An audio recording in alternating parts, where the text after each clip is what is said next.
નમસ્કાર, થર્ડ આઈ એક્સપ્રેસમાં તમારું સ્વાગત છે। મારી ચેનલને લાઇક, શેર અને સબસ્ક્રાઇબ કરશો।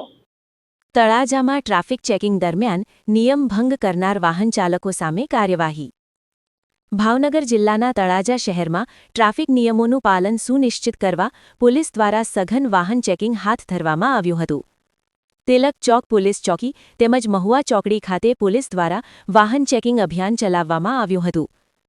આ દરમિયાન આરટીઓના નિયમોનું પાલન ન કરતા કેટલાક વાહન ચાલકો ઝડપાયા હતા, જેમાં મોટા સાયલેન્સર લગાવેલા વાહનો, વધારે અવાજના હોર્ન, ડ્રાઇવિંગ લાયસન્સ વગર વાહન ચલાવવું, વાહન ચલાવતી વખતે મોબાઈલ પર વાત કરવી તેમજ તૂટેલી અથવા નિયમ વિરુદ્ધ નંબર પ્લેટ લગાવવી જેવા નિયમોના ભંગના કેસો સામે આવ્યા હતા। પોલીસે આવા વાહન ચાલકોને રોકી તપાસ કરી અને નિયમોના ભંગ બદલ દંડાત્મક કાર્યવાહી કરી હતી। સાથે સાથે તમામ વાહન ચાલકોને ટ્રાફિક નિયમોનું પાલન કરવાની અપીલ પણ કરવામાં આવી હતી।